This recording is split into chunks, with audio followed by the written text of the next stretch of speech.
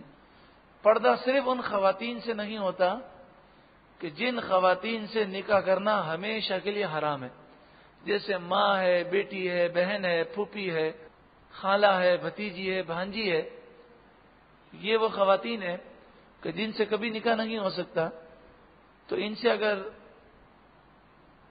یعنی پردہ نہ کیا جائے تو کوئی حرج نہیں۔ مگر یہ بات یاد رکھے، اگر معاذ اللہ ثم معاذ اللہ فلمی ڈرامے دیکھنے کی وجہ سے ذہن گندا ہو اور عورت محسوس کرے کہ اس کے اندر گندگی ہے، تو چاہے وہ کتنا ہی قریبی رشتہ دار ہو، اسے چاہیے کہ وہ اپنے آپ کو اس کے ساتھ تنہا نہ کرے، کیونکہ جب گندگی آ جاتی ہے، یہ گندگی ایسی ہے کہ پھر وہ انسان کسی رشتے کو نہیں دیکھتا، اسلام اسی گندگی سے انسان کو محفوظ رکھتا ہے. کیا انسان کی زندگی تف ہے ایسی زندگی پر کہ رات کو سوئے تو بھی گندے خیالات لے کر سوئے، اور نماز کے لیے کھڑا ہو تب بھی گندی فلموں کے اور گندے گندے خیالات آ رہے ہوں. ایسی زندگی پر تف ہے انسان کی زندگی پر افسوس ہے. تو یہ سوچ یکدم پاک نہیں ہوگی. جب مکمل نگاہوں کی حفاظت کریں گے، ہر قسم کی ان گندگیوں سے بچیں گے، گندی باتوں سے، گندی تصویروں سے، کسی بھی نامحرم عورت کو دیکھنے سے بچیں گے، تو کچھ وقفہ گزرے گا تو آہستہ آہستہ یہ ساری سوچیں نکل جائیں گی، اور پھر انشاءاللہ سوچ ہوگی تو مکے کی ہوگی، مدینے کی ہوگی. کیا زندگی میں لطف آئے گا کہ انسان بستر پر سوئے اور خانہ کعبہ کا تصور کر کے سنہری جالیوں کا تصور کرتے ہوئے درود پاک پڑھتے ہوئے سو جائے. ان اللہ کان غفور الرحیم، بے شک اللہ بخشنے والا مہربان ہے. الحمدللہ چوتھا پارہ مکمل ہوا. مل کے پڑھیں الحمدللہ الحمدللہ الحمدللہ رب العالمین. اب وہ رشتے بیان کیے جا رہے ہیں، یعنی وہ خواتین بتائی جا رہی ہیں کہ جن سے نکاح کرنا حرام ہے. ان میں 7 تو وہ خواتین ہیں کہ جن کا تعلق نسب سے ہے، جن کا تعلق انسان کے نسب سے ہے.